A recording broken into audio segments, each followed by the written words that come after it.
Assalamualaikum warahmatullahi wabarakatuh.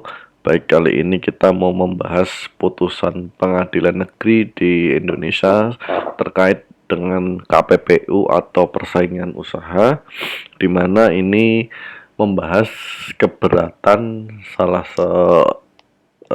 pihak pelaku usaha tentang putusan KPPU yang mendalilkan adanya persekongkolan horizontal pada proyek APBD di suatu daerah. Nah, seperti apa kasusnya, putusan KPPU awalnya seperti apa, kemudian seperti biasa dalil-dalil apa atau argumen-argumen apa yang disampaikan oleh pihak pemohon maupun jawaban apa yang disampaikan juga oleh pihak termohon, kemudian putusan hakimnya seperti apa. Nah, kita mau bahas di sini. Nah, mudah-mudahan ini bisa memberikan wawasan, memberikan insight atau pencerahan bagi siapa saja, mahasiswa, pelaku dunia usaha, terutama yang sering tender di APBD, APBN, kemudian pihak KPPU sendiri maupun terhadap para lawyer yang ada di luar sana ya. Nah, kita nggak akan membahas harusnya putusannya gini, harusnya putusannya gitu, tidak, tetapi kita hanya membahas argumen-argumentasinya ya. Baik. Sebelum masuk materi, seperti biasa kalian bisa download aplikasi kita di Google Play Store, namanya Ngomongin Hukum, gratis di situ, nggak ada dipungut biaya. Kalian juga bisa follow Instagram kita di @ngomonginhukum, ya, semuanya gratis. Kita masuk ke pembahasan. Nah, kita nggak mau bahas di pengadilan negeri mana, tapi kalian kalau searching itu putusan KPPU, kalian pasti nemu kasus ini ya. Nah, intinya yang satu adalah pemohon keberatannya, kita anggap saja ini A ini adalah kontraktor ya, kontraktor yang kalau saya lihat atau baca putusannya ini adalah khususnya kontraktor cukup besar di suatu daerah atau suatu wilayah. Karena kenapa? Karena dia menang tender atas proyek ini. Nah, berapa besar nilainya proyek tender ini? Saya baca dokumennya itu sekitar 30 miliaran. Artinya kontraktor ini harusnya kontraktor yang cukup besar. Nah, kemudian termohonnya KPPU tentu saja, karena apa? Karena si kontraktor ini keberatan atas putusan KPPU-nya. Nah, oke. Dalilnya ya atau argumentasinya, yang pertama, si pemohon berargumentasi bahwa atas putusan KPPU itu terdapat kesalahan penulisan tanggal, sehingga secara formil putusan tersebut tidak sah. Nah, ini mereka merefer kepada Peraturan Arsip Nasional Nomor 7 Tahun 2008. Nah, ini terlepas nanti kita bahas seperti apa ya, benar atau salahnya dalil ini atau argumentasi ini. Terlepas dari itu, satu hal yang pasti dalam setiap membuat keputusan itu yang baik sifatnya umum atau berdampak kepada pihak lain, itu hendaknya selalu dilakukan double check ya. Jangan sampai salah orang, salah nama, salah tanggal, salah alamat dan sebagainya. Kenapa? Karena itu penting, karena ketika nanti berselisih itu bisa dipermasalahkan. Nah, yang kedua, jadi ada kesalahan penulisan ya, Nah, kesalahan penulisan ini menurut si pihak pemohon keberatan ini adalah sifatnya administratif, sehingga jika kesalahan penulisan yang ditemukan oleh KPPU pada peserta satu dan lainnya itu harusnya bukanlah bentuk persekongkolan, karena yang dituduhkan di sini adalah persekongkolan horizontal ya. Apa itu persekongkolan horizontal nanti kita akan bahas. Nah, jadi di dokumen yang saya baca bahwa pihak pemohon itu menyampaikan bahwa bukti yang disampaikan yaitu adalah kesalahan penulisan pada dokumen penawaran baik di peserta 1, 2, dan 3 itu adalah kesalahan administratif, bukan bentuk persekongkolan.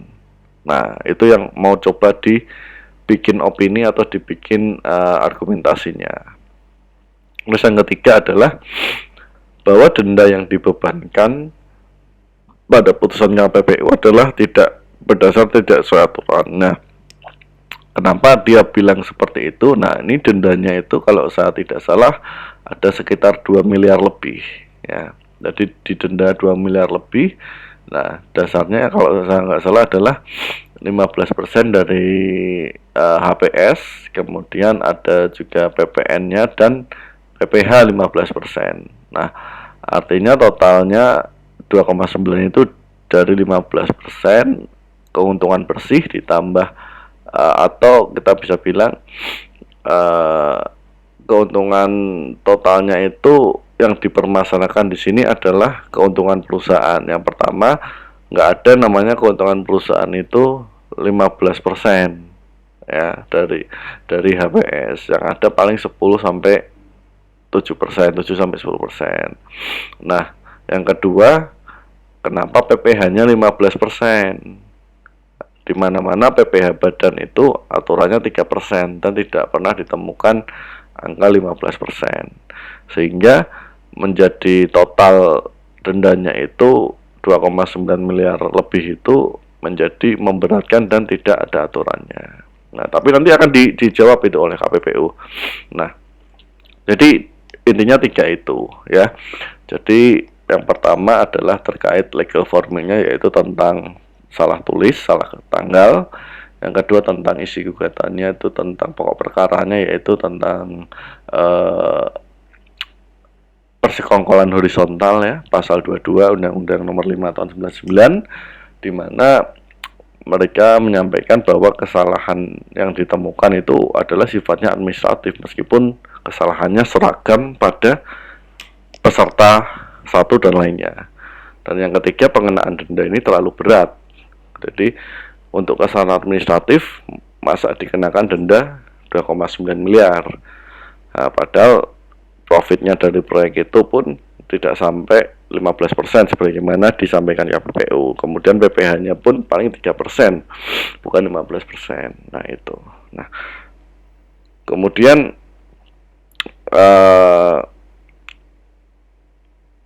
untuk KPPU sendiri dia tentu mempunyai hak untuk menjawab ya. Nah, saya lihat atau saya baca di dokumennya, KPPU ini cukup bagus ya dalam menjawab tuduhan atau argumentasi dari pihak pemohon keberatan.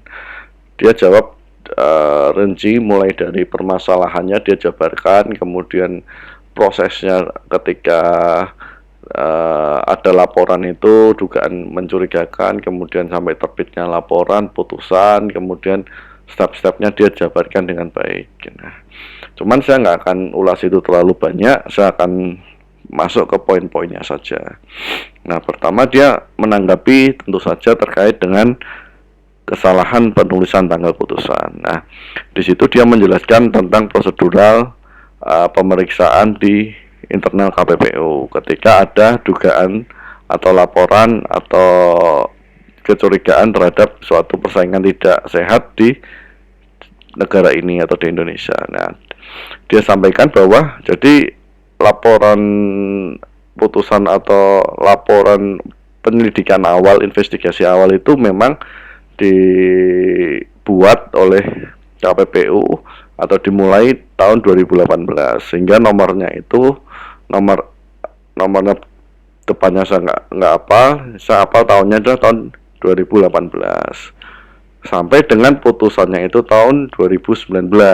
Nah, yang dimasalahkan di sini kenapa kok putusannya tanggalnya itu tanggal 2018 yang seperti nomor penyelidikan awal. Nah, itu dijelaskan dengan baik oleh KPPU bahwa itu adalah tanggal dimulainya mulai penyelidikan, artinya atas penyelidikan ini putusannya tanggal sekian, seperti itu. Jadi saya berpikir sudah cukup benar, jadi sudah cukup logis sih, reasonable dari jawaban dari KPPU.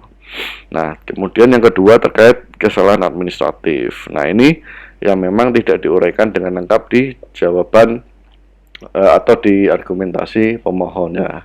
Ternyata setelah melihat dokumen atau jawaban dari KPPU, kita bisa memahami kenapa ini yang menjadi dasar atau dalil kesalahan dari si pemohon keberatan. Yang pertama bahwa jadi dokumen tender, jadi ini tender perbaikan atau pembuatan jalan, saya lupa, nilainya sekitar atas 30 miliar, diikuti oleh 3 peserta. Nah, ternyata si pembuat dokumen penawaran ini adalah orang yang sama. Jadi pemenangnya itu yang buat katakanlah si A. Peserta 2 dan peserta 3 itu dokumennya juga sama, yang buat juga si A juga ternyata, dimana si A itu dulu adalah bekas pegawai dari si pemenang tender yang sekarang mendirikan perusahaan, dimana perusahaan itu adalah peserta yang ketiga. Nah, hubungannya dengan peserta yang kedua apa? Peserta kedua ternyata meminta tolong kepada si peserta 3 tadi yang pernah bekerja di peserta 1 yang menjadi pemenang. Nah, terus yang kedua, dari file yang dilakukan terbukti autornya sama. Jadi soft copy-nya dicek atau hasil filenya itu dicek, itu autornya sama. Artinya filenya itu sebenarnya sama, satu file yang sama. Nah, itu dilakukan pengecekan sampai sejauh itu oleh KPPU. Nah, yang ketiga, terdapat hubungan afiliasi ya tadi. Jadi si direktur peserta 3 ini ternyata adalah mantan anak buah peserta pertama, di mana si direktur peserta 3 ini masih mempunyai akses yang begitu leluasa di kantor peserta 1. Dan peserta 2 ini juga meminta tolong kepada si direktur peserta 3 untuk membuatkan dokumen tender. Dan ini semua diakui dalam pemeriksaan ketika permintaan keterangan oleh KPPU. Jadi wajar jika KPPU melihat ada petunjuk-petunjuk yang mengarah ke sifatnya persekongkolan, seperti ada persamaan tadi kesalahan ketik, sama-sama di huruf yang sama, di halaman yang sama, ketik salahnya juga sama, dan itu tidak hanya satu tapi ditemukan beberapa. Yang kedua di autor, buktinya ada autornya sama dari masing-masing file peserta. Nah, kemudian yang selanjutnya adalah IP address, ternyata yang dicek masuk ke servernya si pemerintah daerah ini untuk lelang ternyata berasal dari IP address yang sama, ya, sehingga dapat dikatakan itu nguploadnya juga di komputer yang sama, padahal itu orangnya atau pesertanya badan hukumnya berbeda semua. Nah, inilah yang menjadi petunjuk atau bukti yang cukup valid dan tidak terbantahkan bahwa ini ada sesuatu yang tidak sesuai dalam proses tender ini. Nah, makanya kadang kalau dalam dunia usaha kan tanya sana sini, minta tolong sana sini, itu hal yang lumrah. Tetapi ketika Anda bersaing dengan teman Anda sendiri, bersaing dengan mungkin rekanan Anda atau siapapun yang Anda kenal baik pada proyek yang sama, nah itu yang mungkin Anda harus bisa bedakan mana bisnis, mana teman, dan sifat profesionalisme. Kenapa? Karena dampaknya ternyata cukup tinggi, meskipun mungkin saja Anda melakukan hal itu tidak ada maksud untuk mengelabui atau tidak ada maksud untuk bersekongkol atau untuk mainin harga. Nah, tetapi orang luar yang melihat itu berbeda. Seperti itu, karena pembuktian semua dokumen atau semua hal yang dibuktikan oleh KPPU di sini mengarahnya ke sana. Yang bikin sama, autornya dari filenya sama, metadatanya, kemudian IP address-nya untuk upload dokumennya sama. Terus ketika dikonfirmasi kepada masing-masing orangnya juga mengaku seperti itu. Artinya apalagi gitu yang harus dipertahankan, kan ini sudah terbukti telak. Nah, terus yang ketiga terkait denda, KPPU menjelaskan bahwa dia mempunyai kewenangan yang diatur undang-undang untuk menjatuhkan denda. Di sana dia menyampaikan maksimum denda yang bisa dijatuhkan adalah 25 miliar. Kemudian selain itu dia juga bisa dalam denda itu ada dua faktor, faktor pemberat dan faktor peringan. Nah, faktor pemberat dia jelaskan ada beberapa macam, kemudian faktor peringan pun seperti itu. Namun di sini tidak dijelaskan angka 15% itu datang dari mana. 15% PPN ya, PPH sorry. Kalau 15% profit itu jelas dari dokumen penawaran yang disampaikan. Nah, itu dasarnya anggap saja itu valid. Kenapa? Karena itu memang yang disampaikan oleh si peserta lelang. Sedangkan angka 15% PPH-nya sendiri yang saya belum dapatkan itu angka dari mana. Jadi cukup beralasan sih kalau si pemohon keberatan ini merasa bahwa nilai dendanya itu cukup memberatkan lah bagi dia. Dia juga berargumen bahwa seharusnya kalau ada seperti ini diberikan sanksi, namun bukan sanksi yang sifatnya menghancurkan. Artinya efek jera yang diberikan kepada si pelaku itu harusnya efek yang sifatnya educating, tetapi membuat pelaku tidak akan melakukan lagi perbuatan yang sama di kemudian hari. Jadi efek jerahnya ada. Nah, tapi kalau yang ini sanksi denda ini yang diberikan ini sifatnya menurut si pemohon keberatan menghancurkan karena bisa membuat bisnisnya bangkrut seperti itu. Nah, kemudian yang didalilkan, diargumentasikan KPPU selanjutnya adalah bahwa faktanya sampai dengan pengajuan keberatan ke pengadilan cuman peserta satu saja atau si pemenang saja yang menyatakan keberatan. Peserta 2 dan 3 tidak menyatakan keberatan. Nah, hal itu membuktikan bahwa sebenarnya peserta 2 dan 3 pun menerima artinya atas sanksi yang dijatuhkan. Karena sanksinya tuh sebenarnya cukup berat loh. Kalau peserta 1 pasti ya karena dia ada dendanya. Nah, peserta 2 dan 3 itu dia di blacklist selama 1 tahun tidak boleh mengikuti tender, lelang atau pengadaan barang dan jasa apapun di level APBD maupun APBN. Nah, tapi mereka menyatakan menerima dan tidak keberatan, ya seperti itu. Nah, atas dari dalil itulah jawaban dari KPPU untuk menjawab argumen dari pihak pemohon keberatan. Nah, kita mau masuk ke sebenarnya pokok perkaranya adalah tentang pasal 22 Undang-Undang 5 tahun 99. Nah, di sini disampaikan bahwa pelaku usaha dilarang bersekongkol dengan pelaku usaha lain dan atau pihak yang terkait dengan pelaku usaha lain untuk mengatur dan atau menentukan pemenang tender sehingga dapat mengakibatkan terjadinya persaingan yang tidak sehat. Nah, unsur-unsur yang dibuktikan di sini satu adalah pelaku usaha jelas ya, karena dia ada perusahaan, NPWP, SIUP, TDP dan sebagainya lah ya. Nah, kemudian unsur berikutnya adalah pelaku usaha lain dan atau pihak lain terkait. Nah, tadi kerjasama tadi yang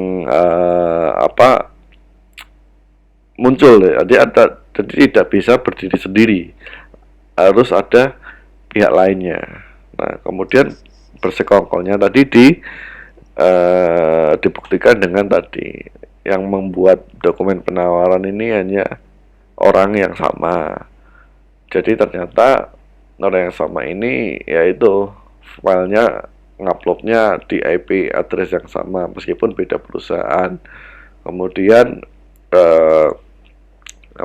autornya sama semua. Nah, jadi kalau kita mau bersaing ya bersaing saja secara sehat. Kalau mau minta tolong ya sebaiknya minta tolong pada orang yang tidak ada hubungannya dengan peserta tender yang lain, bukan pegawainya peserta tender yang lain juga. Ya, kenapa? Karena kalau itu terjadi ya itu bisa dikategorikan tadi bersekongkol. Nah, yang unsur yang harus dibuktikan lagi adalah mengatur dan atau menentukan pemenang tender. Nah, ini tadi saya belum sampaikan bahwa KPPU menyampaikan kronologi tender yang dilakukan. Jadi ada 3 dokumen penawaran, dan ketika dilakukan pembukaan sampel ternyata pada fase atau tahapan penawaran aja pembukaan sampel pertama 2 peserta lainnya sudah gagal atau tidak memenuhi syarat dan cuma 1 yang lolos. Kemudian HPS-nya itu dibuat mirip sekali, jadi selisihnya mungkin 1% sampai 2%. Nah, sehingga di situ bisa ada petunjuk yang mengarah bahwa ini adalah persekongkolan untuk mengatur membentukkan pemenang tender. Ditambah tadi bukti-bukti yang tadi, ya. Nah, kemudian yang terakhir adalah dapat mengakibatkan terjadinya persaingan usaha tidak sehat. Nah, sebenarnya modus seperti ini namanya modus pengadaan arisan. Itu juga bisa terjadi. Contoh, sudah saling kenal nih para pelaku usaha dunia usaha, katakanlah pengadaan barang dan jasa, udah 3 perusahaan katakanlah. Nah, pasti mereka kan ikut tender itu tidak hanya 1 proyek, tapi ada berbagai macam proyek. Nah, itu biasanya ada juga namanya tender arisan, artinya sengaja komitmen dulu di awal, dia sengaja untuk proyek ini kamu yang menang, nanti untuk proyek yang depan dimenanginya saya loh, untuk proyek yang lainnya lagi yang menang pihak temennya lagi. Jadi dibikin kayak kopian arisan seperti itu. Nah, tentu hal itu membuat persaingan usaha tidak sehat ya, sehingga akan cukup menyulitkan pihak lain atau membuat kompetisi mutu semakin baik akan semakin susah. Nah, selanjutnya putusan pengadilannya seperti apa? Nah, putusan pengadilannya pertama yang perlu digarisbawahi adalah penerapan pemeriksaan keberatan itu atas putusan KPPU dilakukan hanya dasar salinan putusan KPPU dan berkas perkaranya. Artinya tidak boleh lagi ada penambahan bukti baru dari pihak pemohon keberatan maupun saksi baru dari dokumen KPPU-nya dan berkas perkaranya. Di situ majelis akan melihat ada ketidaksesuaian tidak terkait penerapan hukumnya, kemudian putusannya sumir atau tidak, dan sebagainya, bukan mencari bukti baru atau kayak menyidangkan ulang, tidak seperti itu ya. Nah, yang kedua putusannya adalah sepakat bahwa pemohon keberatan telah melakukan pelanggaran pasal 22 Undang-Undang Nomor 5 Tahun 1999. Ya, artinya tadi ya, dengan jawaban yang disampaikan KPPU, bukti-bukti, kemudian juga dengan pengakuan para pihak, berita acara pemeriksaan dan sebagainya sudah jelas terbukti. Nah, selanjutnya, terkait perhitungan denda, di sini majelis menyampaikan bahwa KPPU memang punya hak, tetapi dalam perkara perdata sayang sekali tidak diberikan perincian atas perhitungan denda, di mana dalam perkara perdata pihak yang dikenakan denda itu wajib tahu atau berhak tahu. Ya, selain itu belum juga majelis melihat KPPU belum mempertimbangkan bunga kredit modal kerja dan nilai aset pelaku sehingga tidak menyebabkan usaha pelaku bangkrut kalau dikenakan denda. Nah, unsur itu tadi yang menurut majelis belum dimasukkan dalam pengenaan denda. Nah, oleh sebab itu majelis mengubah denda yang awalnya 2,9 miliar menjadi 800 juta. Nah, saya nggak tahu angka 800 ini dari mana, karena di dokumen yang saya baca tidak ada perinciannya. Nah, jadi itu kalau di sini saya bisa lihat ini kalau kita dari lawyernya kita bisa ngomong ini kemenangan, sebenarnya kemenangan ya setengah menang lah, lawyernya setengah menang. Kenapa? Ya karena dari 2,9 miliaran yang dia harus bayarkan dari begini dia cukup membayarkan 800 juta. Namun untuk KPPU saya pikir pembuktiannya sangat telak ya, sangat jelas, tepat. Jadi bukti-buktinya valid, kuat, argumentasinya juga tidak terbantahkan. Memang kalau apa ada banyak bentuk-bentuk argumen seperti yang disampaikan KPPU, ini baik sekali untuk membuat kita belajar bagaimana cara pembuktian yang forensik ya. Artinya forensik itu benar-benar dicari detailnya, dicari bukti-bukti yang tidak bisa terbantahkan, seperti itu. Nah, itu saja tentang pembahasan terkait dengan putusan KPPU tadi yang terkait kasus persekongkolan horizontal pada APBD. Ya, jadi untuk para pelaku usaha ya profesional lah, tetap jalin relasi dengan baik dengan sesama, tetapi intinya sebenarnya profesional karena terdetek sekarang semakin ketat. Kemudian untuk KPPU ya mungkin tinggal pendetailan denda bisa lebih detailkan mungkin kalau belajar dari putusan ini, sehingga tidak menimbulkan pertanyaan bagi pihak lain. Saya pikir itu saja pendapat saya, mudah-mudahan bisa memberikan manfaat bagi kita semua. Terima kasih sudah menonton. Assalamualaikum warahmatullahi wabarakatuh.